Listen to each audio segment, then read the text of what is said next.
Hello, everyone. Happy Wednesday. Welcome to today's CUGC Connect webinar with IGEL. This is going to be, I think, a really good talk about a very popular topic these days, so the future of hybrid work with Citrix and IGEL. I know, I think we also have an Ask Me Anything coming up next week that's kind of dealing about the future of hybrid situations as well. But today, I know we're going to look into some specific solutions that hopefully can help you plan out your future.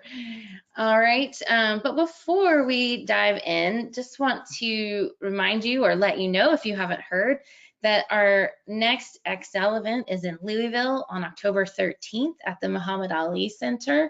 It's a free day of great content. IGEL will be there, so if you want to connect with some of the IGEL staff in person, they'll be there. Also, we've got Owen Reynolds and Shane Kleinert speaking, and then we're going to have a live discussion panel with Patrick Coble, some people from Citrix, and some of our CUGC leaders. So it's going to be a really great day. We even have a bourbon tasting because, of course, we're in Louisville.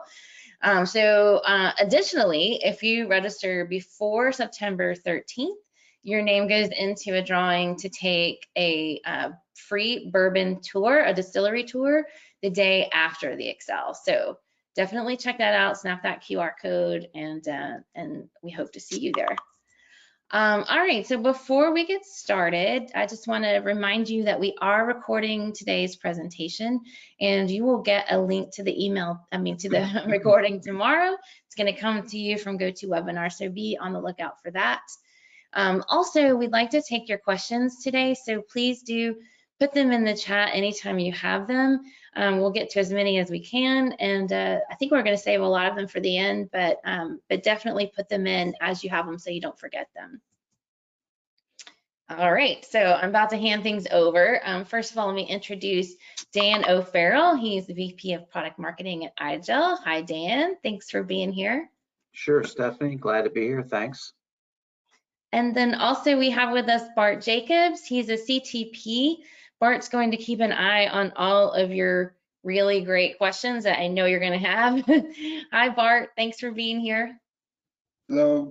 Glad to be here. Thank you. All right, Dan, I am going to send you the screen controls right now. Okay. And you're free to take over. Great. Let's see. Let me put this in presentation mode. There we go. Hopefully everybody can see this. Yep. Again, thanks, Stephanie, Bart. Thanks, everybody, for joining us. Today's topic is to talk about, where things are going in terms of how people work, where they work, when they work, et cetera, in this kind of hybrid world. And Citrix and IGEL, we have a kind of our own view of this as technology partners. So I'll talk about that, talk a little bit about what we've learned over the last couple of years, but not belabor that too much, but talk about some of the things that are upcoming in terms of how we work with, how IGEL works with Citrix, and what we can expect in the going forward in the future. So let's, it's important, I think, to see where we are, right? Take a snapshot, take inventory of what end user computing looks like right now. And if we look at it, one thing a lot of us have experienced, and many people are concluding, is that the world of end user computing has transformed. And the question is that forever? In other words, obviously the work at home thing is big nowadays. Work from anywhere, choice of devices, choice of operating systems, right? New people coming into the workforce who've grown up with a certain expectation in terms of how they connect to things digitally. And the question is where is that going to go, and what role will Citrix and IGEL play in all that?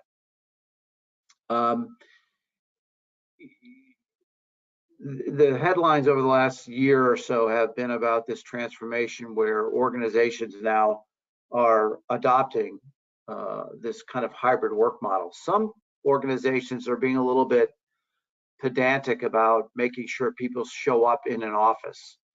Some are saying, okay, you got to be in the office 2 or 3 days a week. Others, and this is more like IGEL, what we're saying is, look, whatever fits your work style or lifestyle, just get your job done, and we will give you the tools to be able to be as productive as ever and as satisfied in your job as ever, working with us from your place of choice, using your device of choice. But regardless of this, there really is kind of this combination that's emerged in terms of how people work and where they work. And we don't believe that that's ever going to go back to the way it was. Now, if you're like me, you actually relish the opportunity to see people and to go into an office once in a while, or to a physical event, right? So, you know, when you get the chance to go in an office now, I actually view it as an opportunity. But so what works best for each one of us really kind of depends on our job role, the use cases, what we need to do to keep the company moving. But without a doubt, it looks like we have moved into this hybrid world, and there's pretty much no going back, especially if you want to attract the top workers, you want to keep your top people. You know, the end user, the employee, has a lot more power now than they used to, right? The pendulum has swung a little bit in favor of the end user over the organization or the IT department being very steadfast in their rules. And it turns out that the workforce just happens to be hybrid. You know, we've got people who, you know, maybe some of the old timers actually, you know, they grew up in this office environment. A lot of people now coming out of the university have grown up in a very hybrid world where they've got these handheld or small devices, laptops, mobile devices. And if you look at what's servicing this hybrid world, you've got all kinds of services and apps in the middle, right? With lots of big names driving business across a variety of disciplines, and also the work and play, you know. But right nowadays, you know, most people when they're listening, I bet a lot of people listening to this right now, you're either at home, a few of you might be like at a Starbucks on mute, right? So we're not hearing all the noise in the background. But the fact is, you know, wherever you are, you can probably get stuff done without people even knowing where you are. It's kind of funny. In fact, when I'm on a Zoom call, I live outside of Phoenix. So my Zoom background is like some cactuses, right, and all these desert plants. But, you know, I could be anywhere. Nobody knows where I am. They see my Zoom background. They think I'm at home in Mesa. So let's move on. There we go. So one way to look at this is just basically segment IT by lifestyle and work styles, right? So in the old world, you had fixed settings for places. You knew where people were. The processes were very rigid, and the technology experience was somewhat limited, right? It's sort of like, this is how it works, take it or leave it. Now, the new reality is that people are equipped to work from anywhere. There's great flexibility in terms of how applications and services are delivered to people. And there's a lot more emphasis on the user experience or the human experience, right? You know, if you don't keep your people happy, right? We have what they call the Great Resignation over the last year. They'll just go someplace else because they have that power now. So it's incumbent on IT and the organization to make sure their people are satisfied in their job and do have a good experience, which does imply that one size no longer fits all. And we put a lot of emphasis on this, and Citrix is doing that as well with the Citrix Cloud, and even with their applications. You know, obviously IGEL works hand in glove with Citrix Workspace app, but there's a lot of emphasis now on the user experience. One of the reasons for that is that there's a shift in the apps. So without a doubt, Windows still drives the enterprise. You know, I'm in product marketing, so most of the apps that I use are Windows apps, right? Excel, Word, PowerPoint, etc. But I do some CRM. You know, I'll run some other applications from my laptop, but most of what I do is still Windows. But what's happening is Windows apps are starting to decline somewhat gradually, where a lot of the applications that people are using day to day are actually being sourced from elsewhere. Many of these are through VDI or DAS, and some of them are just software as a service. Now, when will Windows kind of completely disappear? Maybe never. That tail going out to 2028 gets even more gradual over time. But the fact of the matter is that we're now looking at a combination of apps and how they are sourced, and we have to be able to accommodate people's needs based on that combination. And we all need to be able to communicate. We're using GoToWebinar right now. Some of these other apps are very popular as well. You know, whatever the tool is, it's incumbent on the organization to make sure that people have easy access to these and that the infrastructure and the software can deliver a great experience using these popular tools. The other thing that's critical that has changed over the last couple of years is that security element at the endpoint. There's been a lot of unfortunate headlines about ransomware. We believe that ransomware is sort of like an iceberg. You only really hear about the top, like, 15%. And obviously a lot of these episodes go unreported for a lot of reasons.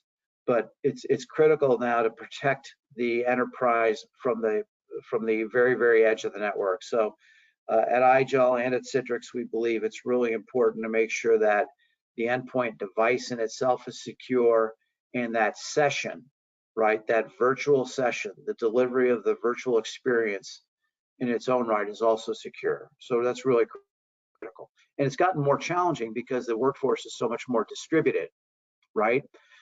You could basically corral a lot of this problem by making sure your campus was secure, making sure your building, your headquarters, and your development labs are secure. Now we have people working from all over the place, right? Logging in from any place that's got a Wi-Fi connection. So it really makes this a more challenging situation. So computer economics ran a couple of surveys to figure out,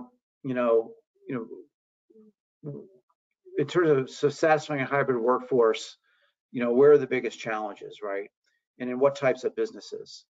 And some of these are very, very reminiscent, or not surprisingly, the types of companies that Citrix and IGEL have been focusing on over the last 15 years. It's classically the VDI kind of desktop, virtualized desktops and apps, because they have so many concerns about privacy, so many concerns about security mandates. So help desk type situations have gone through the roof, and our goal here at Citrix and IGEL is to make sure that as the world continues to evolve in these highly regulated industries, we can figure out a way to maintain full management and control while giving people a great user experience. And that's a challenge, right? And that's reflected in a lot of this kind of IT staff involvement and help desk call statistics. Oh, the other thing that's emerged, right, and we've all heard about and read about this, is a carbon footprint, right, and being a good global citizen. So that's one of the 4 key things that we're focusing on at IGEL, right? At IGEL, we put a great emphasis on management control, user experience, security, and the 4th pillar, if you will, is sustainability. So that's really critical, and that's obviously something everybody cares about, given what's happening with global climate change. So given where we are with this kind of hybrid work world, what are some of the new challenges? We talk to all the clouds. Our focus today is Citrix. Where does IGEL sit? We're sitting on those endpoint devices. Up to date, VDI and DAS have been a great solution, right? To give you great management control, offer a really good user experience, provide sustainability with these low-cost, kind of thin client type endpoints that don't consume a lot of energy, with highly efficient software that runs on those endpoints. So to date, VDI and DAS have had a really good run at this, but going forward, we believe it's not going to be quite enough. And if you think about it, the reason that the VDI DaaS and the software as a service are set to grow has to do with the fact that, more and more people are being distributed. Security, user experience are becoming more of a challenge. Organizations don't want fat clients with all that intellectual property, all that overhead, just so widely distributed geographically. So because of this, more and more use cases are being flipped over to VDI and DaaS, and more organizations are looking to the cloud. So I believe this was Gartner's looking at a multi-billion-dollar growth through next year. So when it comes to the endpoint, and that's what we care about at IGEL, that's our focus anyway, is the endpoint device. Whether it's Teams or Zoom or GoToWebinar or any other tool, to get that to work smoothly when you've got a widely distributed workforce on highly controlled, thin devices, that becomes a challenge, right? Managing those devices, patching, updating in a cost-effective and efficient manner is a challenge, especially if they're fat clients. Makes it really difficult if it's Windows.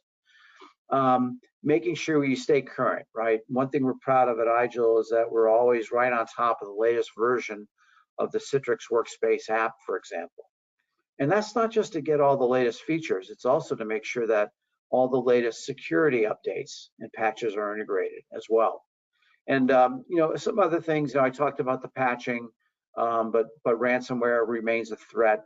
And we want to make sure we can do whatever we can to turn that endpoint into a non-target with a super skinny, thin operating system that is really an extremely unappealing target for hackers. So all of these things we have to worry about even more so, right, with this kind of widely distributed hybrid workforce.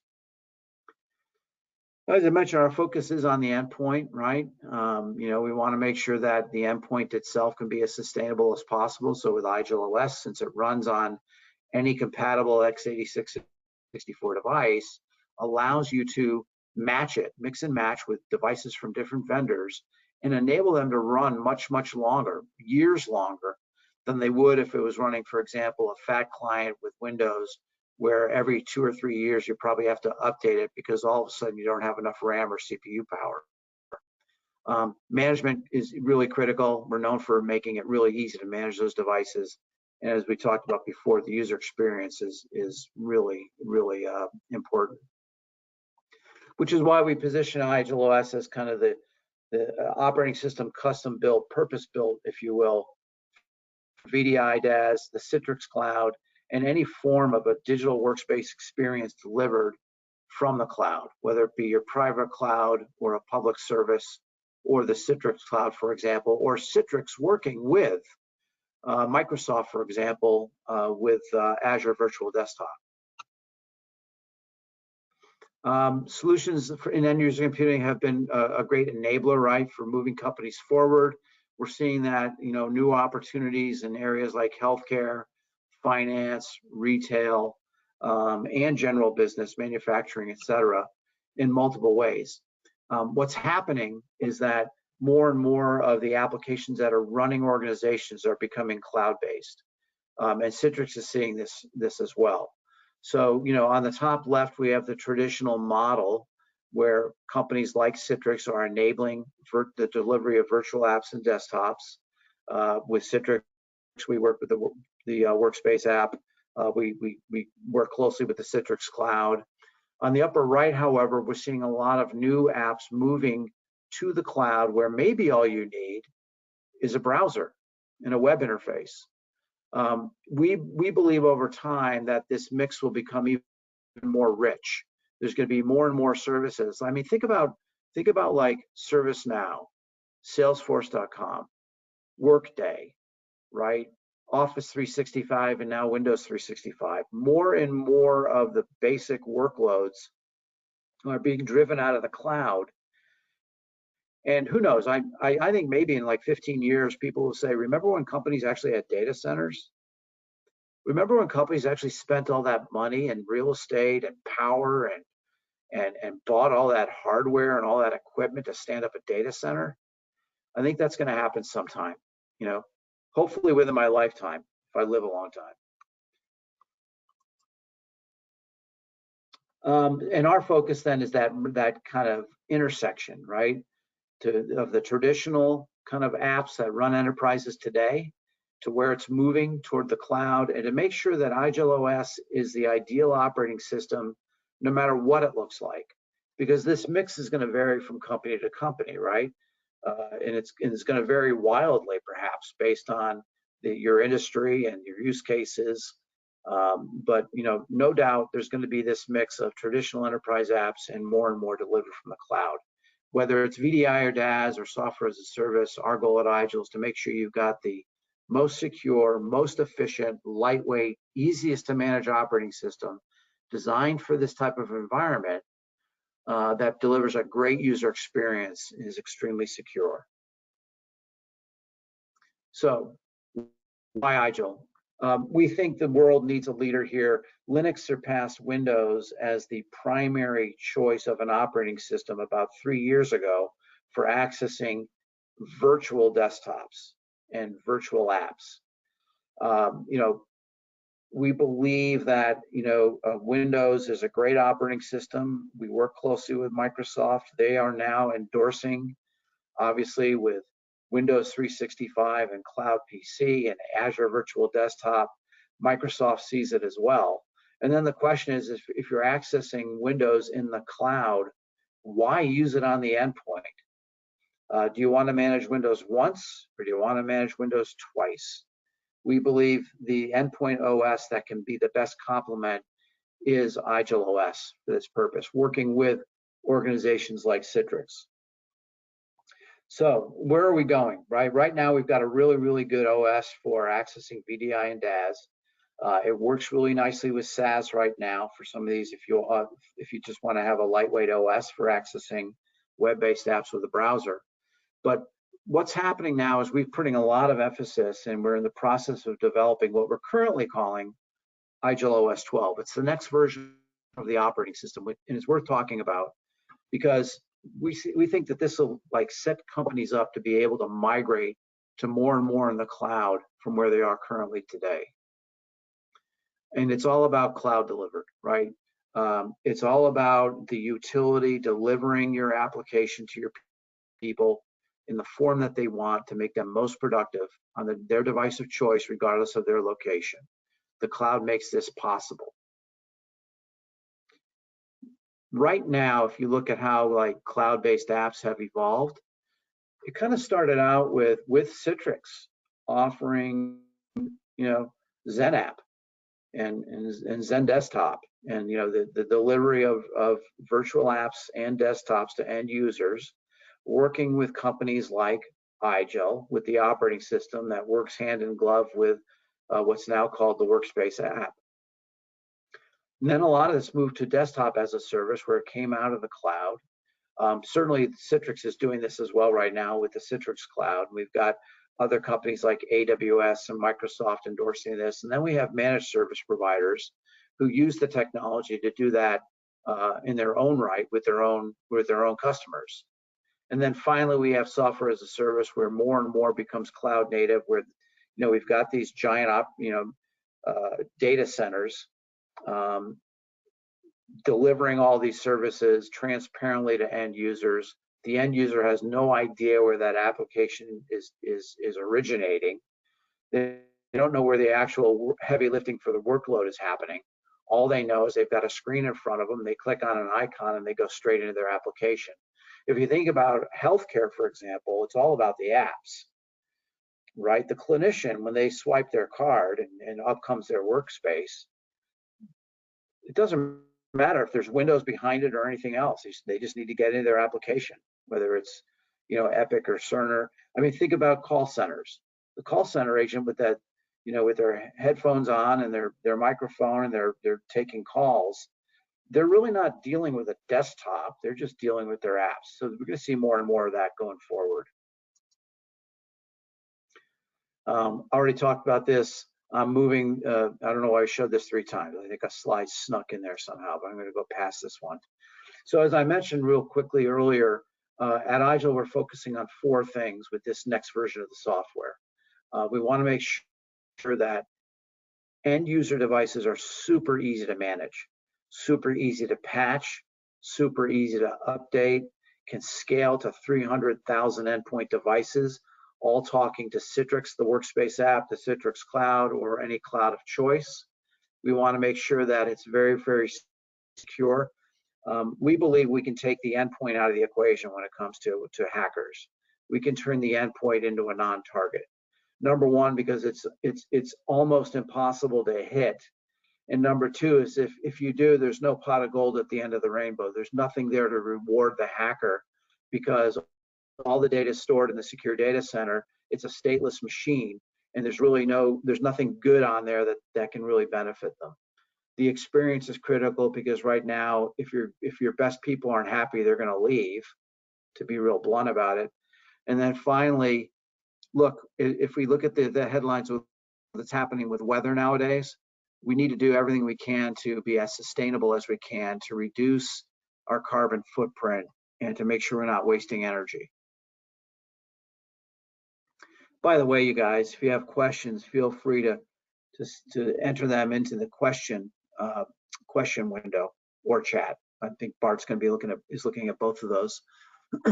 So if you think about it, IGEL, as we work with Citrix, and this is consistent with our friends at Citrix, by the way, is we keep three things in mind. Our primary customer is the IT pro.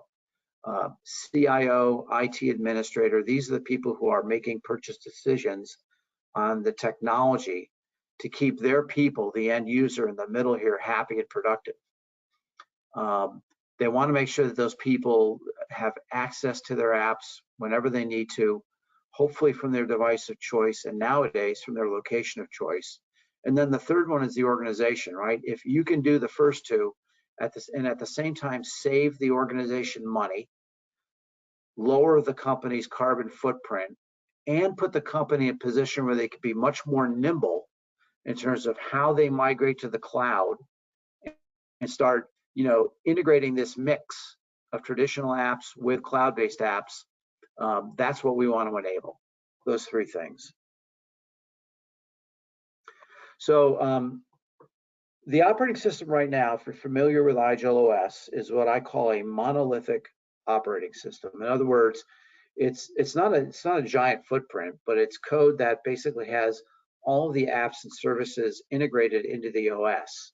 So like our latest version of IGEL OS is IGEL OS, I think it's 11.08, 100. There was an 11.07 before that. And every time you get a new release, it has all the hooks and all the integrations with Citrix and with peripheral providers and with interfaces. It's all there, and you download the latest versions.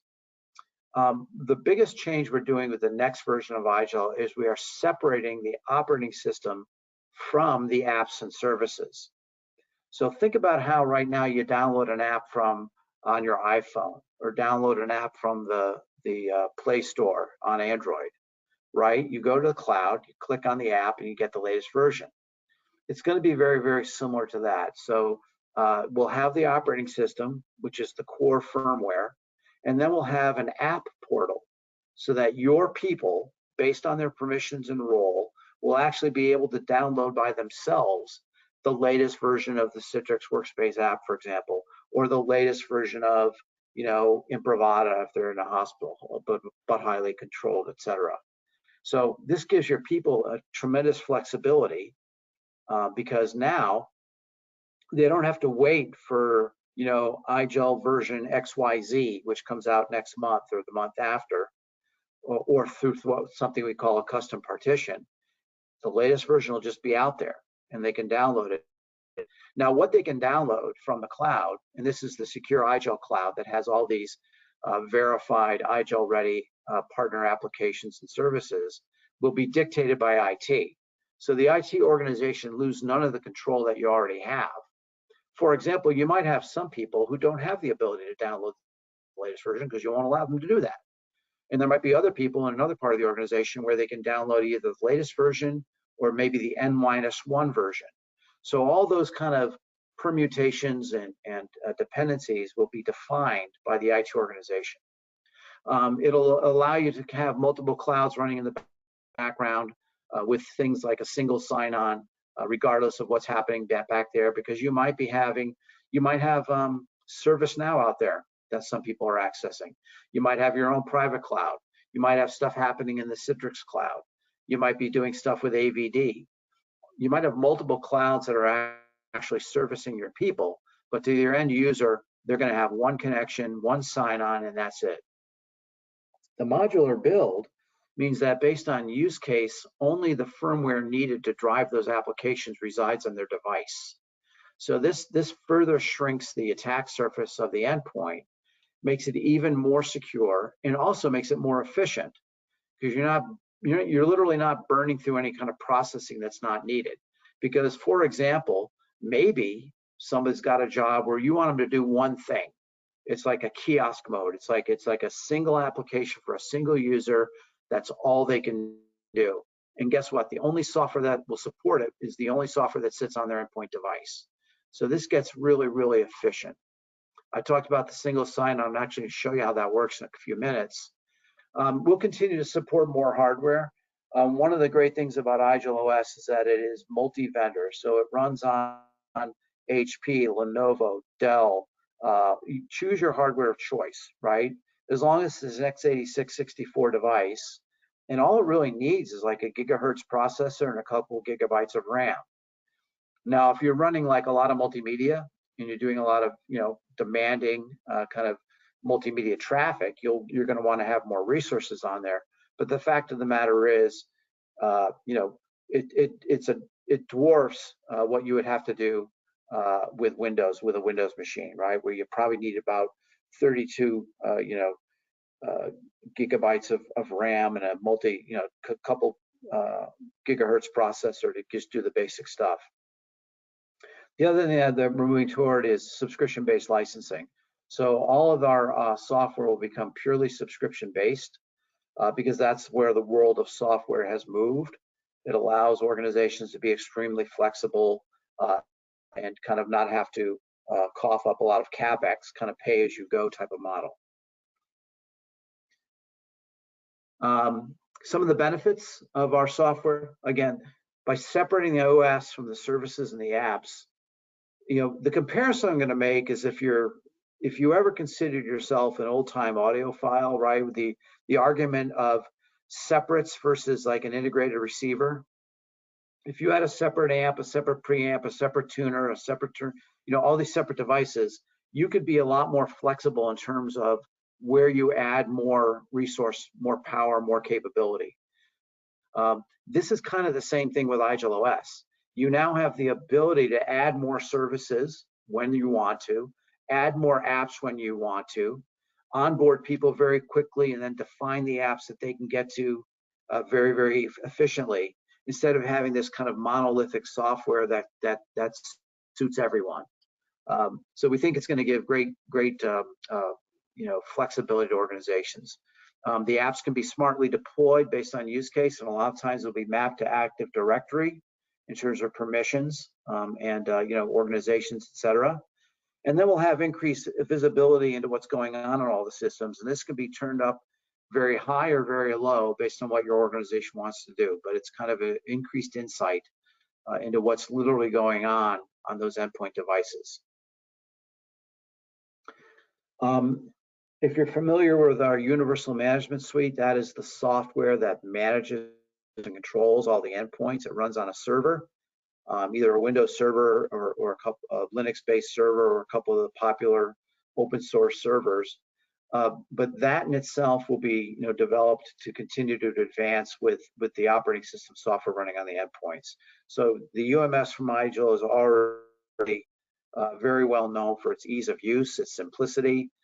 We have a web app now that runs in unison with it. If you want to have a web interface, we'll continue to advance that along in lockstep with the operating system so that the user experience for IT continues to be really, really good, as well as the user experience for your people. We want to make sure that your IT organization is happy and productive and as efficient as possible, not just the end users.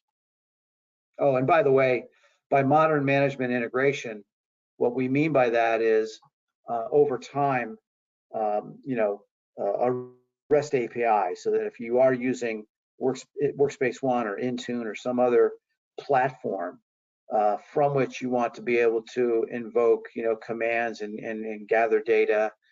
You'll be able to do that with the UMS for IGEL OS. One thing that's new as well is what we call the Service Hub. Again, we're separating the operating system core firmware from the services that run in the cloud to make all this happen, along with the apps. So the Service Hub is inside the secure IGEL cloud. It includes the app portal that I mentioned. It includes the Insight service, which is optional, by the way. You can either have that turned on or turned off. It includes the onboarding service, which I'm going to show you in a second. It includes the license portal, which runs inside our secure private cloud to keep track of endpoint licenses. And it includes the support portal for, troubleshooting and service and support. Those are all separate services running in the Service Hub. The app portal is what you might imagine. And especially think about people graduating now from school looking for a job. They've already grown up in a world where they know that if they want an app, they go to the cloud and download it. So this is the way it's going to work. Same thing with IGEL powered endpoint devices. So within your organization, again, based on what you allow people to do, what you allow them to see and download, they'll have that ability. Now, if you don't want them to have that ability, that's fine too, and you can push software out to your end users. So there's tremendous flexibility here. You can be as draconian as you want to be in terms of tight-fisted control, or you can give your people great liberty based on their role in the organization. It will include all the IGEL and IGEL Ready apps. Right now, if you're familiar with our IGEL Ready community, there's about 120 organizations, companies, like Citrix, for example, that are verified as IGEL Ready. So those applications and those interfaces will be available to download or update from the app portal. There'll be multi-versions because a lot of companies will say, let's have the latest version and maybe the N-1 and N-2 versions available as well. So if you want to have that capability, they're just stored in the app portal, so that's not a problem. And then this will, 95% of the time, this will run in the secure IGEL cloud. But once in a while, for government entities, certain countries in Europe, they may require a version of this that runs on premises because of legal reasons, right? Governmental mandates, etc. So that would be an option.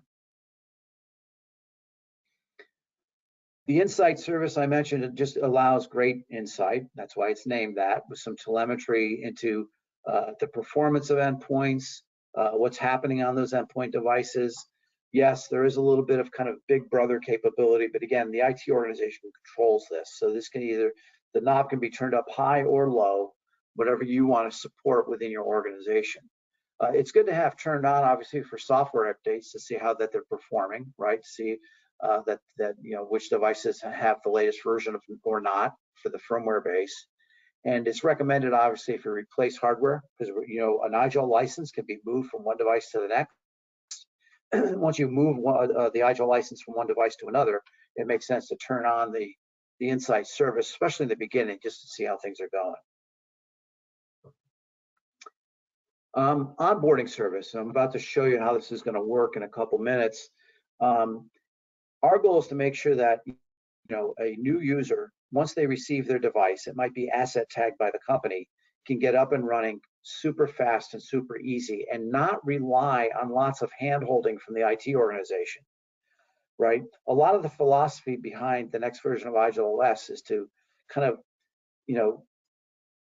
unshackle the end user from IT and vice versa to make sure that there doesn't have to be a lot of literal hand-holding to get people to be productive. So I'm going to show you how this onboarding service is going to work. This is a demo. But the idea here is, Mary Smith just joined the company, right? And, we've given Mary a username and a password, an email address, right? Mary at acme.com or whatever, with a password that she has the ability to change later. And we've sent her a device because now so many people are remote. So she's way out in who knows where, Bolivia or someplace, right? So she powers up her laptop that's been sent to her, and this is what happens. Power it up, plug it in, and get started. So the first thing that'll happen here,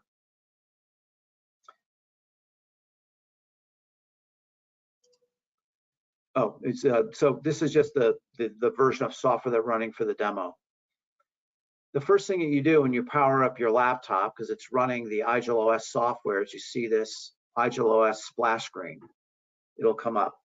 And it's going to ask basically 3 questions. Here we see the welcome, right? Nice kind of a welcome screen. This is the first time they've powered this device on. They get to choose their language of choice for this demo. The person was actually Swedish.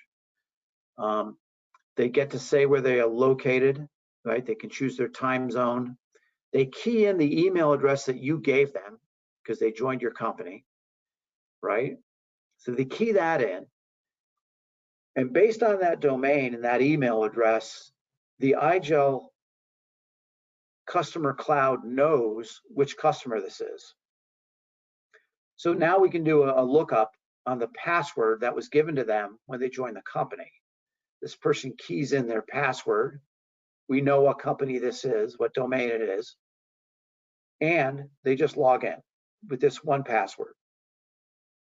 So now the device has them, we know who they are. Now we look back to their profile, and this may have been partly imported from Active Directory to see who they are, what their role is, what their permissions are, what applications they should see when they first come up. And we will then decorate their screen with the right icons for only those apps that they have permission to use. So we reboot, we now know who this person is. This is now their workspace coming up. There's a little bit of housekeeping going on here as we kind of set up their workspace. This person has a browser on their Edge, and they happen to be an AVD user.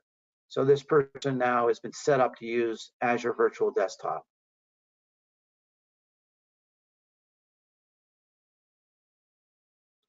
They click on AVD, up comes their Azure Virtual Desktop experience. That name, this Fred and that other thing, that was imported directly from that first login, right? So all of this is happening now automatically, single sign-on.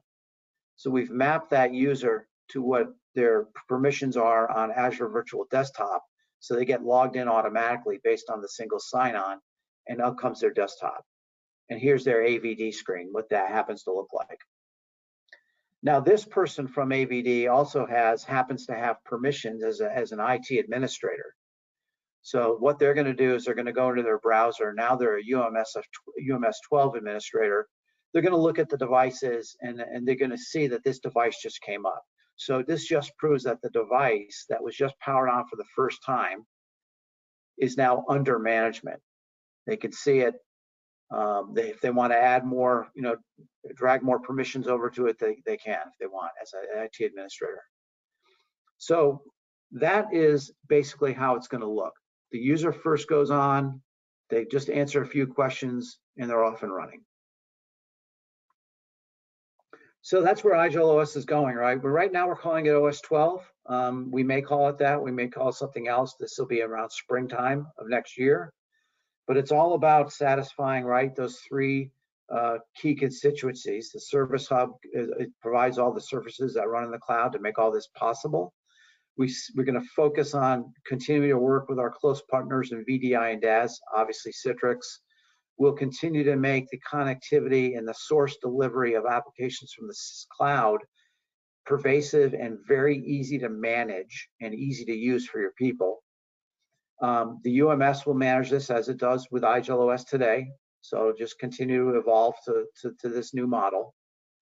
But our focus is to make sure that the IT organization is as proficient, productive, and efficient as possible, so that they're not sitting through massive Windows updates and patches. They're not disrupting their end users with a lot of hand-holding.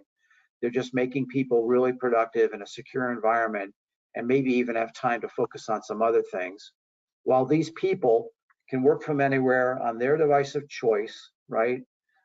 Accessing their apps that you allow them to access as they wish based on the permissions and kind of the abilities that you want to give them based on their role.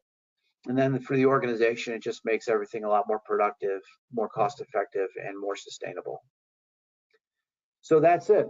That's our goal, working with Citrix to make sure that we continue to evolve as the top choice for these endpoint devices. That's where EUC is going. You know, if you think about it, what we would love to have happen is, if you think of the big operating systems in the past, there's an operating system. There's going to have to be an operating system of choice for this cloud model, right? We think, you know, you hear some noise about Chrome. The concern about Chrome OS or OS Flex is the management, the fine-tuned management and control. If you know, can that actually happen in the Google Cloud? And by the way, what is the Google Cloud collecting? You know, that's always going to be a question. The other thing I just want to remind you guys, if you haven't heard about it, Disrupt on Tour is going on. We've got 4 more cities in North America. We've got New York City on September 15th. We've got Toronto on the 22nd of September. And then next month, we've got Houston on, I believe it's the 6th of October. And then 2 weeks later on the 20th of October is Nashville. So if you go disrupteuc.com,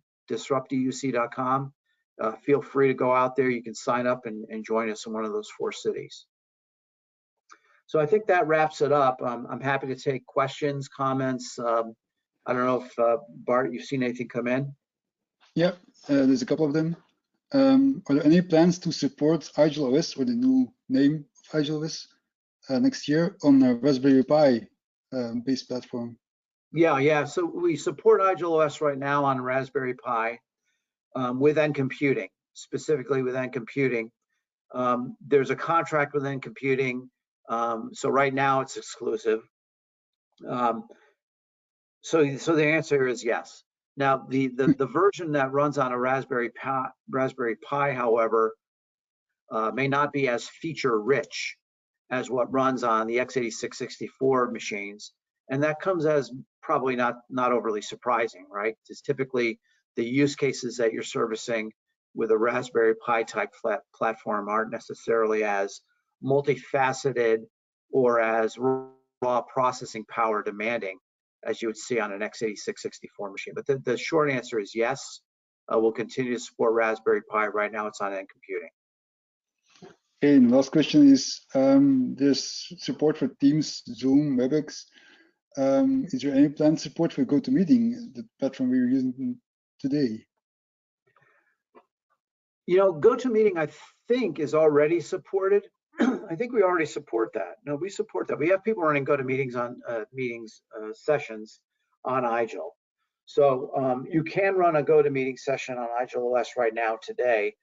We include Teams and Zoom and the other ones, since they get a lot of people will be really demanding about how those are operating. GoToMeeting is a little bit, believe it or not, it's less top heavy than those other applications. It's you can probably get a decent meeting using that. You might need more resources for Teams and Zoom, which is why typically we'll want to answer the question, hey, why isn't Zoom working? Why isn't Teams working? But you can run a GoToMeeting on IGEL OS today if you want. So that we're not excluding them. We just don't highlight them when we talk about the ones that tend to be the most resource intensive. Okay, those were the questions. Okay. How are we doing for time? Not too bad, right? It's almost 50 minutes past the hour. You know, if there are, you know, if more questions arise after the fact, right, Stephanie, people can submit them, and this session's been recorded as well, right? Right. Yes, absolutely. I do have one last slide. I know some of you may have opted in. Let me see if I can get my screen to show. Things are moving a little. I don't have to send it back to you, do I? No, I'm getting it now. Sometimes it just takes a second. So yeah, some of you guys may have opted in for a chance to win one of 10 of these IGEL Disrupt sling bags. So I am going to pull the attendee list as soon as we shut down, and I'll randomly select some winners and I'll send you an email and let you know. So be on the lookout for that in just a little bit. And otherwise, I just want to thank IGEL for their support of CUGC. IGEL is also a supporter of the CUGC Women in Tech, which is a great mentoring program that, you know, is one-on-one mentoring, and we're excited. We've got the next session of mentorships coming up soon. You can find them on our website, so definitely if you're interested in that or know somebody who might be, check out the Women in Tech page on the CUGC site, or you can email me directly. I can throw my email in the chat. But otherwise, I just want to thank Dan again for being with us today. Sure, my pleasure. And also Bart, nice to have you back on the webinar. It was he's been a moderator for us a few times this year, so it's nice to see you back. Yeah, thank you. Yeah, thanks everybody for joining. We appreciate the opportunity to address all the CUGC community, so we really appreciate that. Thanks. All right, well, looks like you guys have a little bit of extra time. I'll give you back 9 minutes of your day. So thanks again to everyone for attending, and I hope to see you at another CUGC event soon, and hope you all have a great day. Bye. Great. Bye. Thanks. Bye-bye.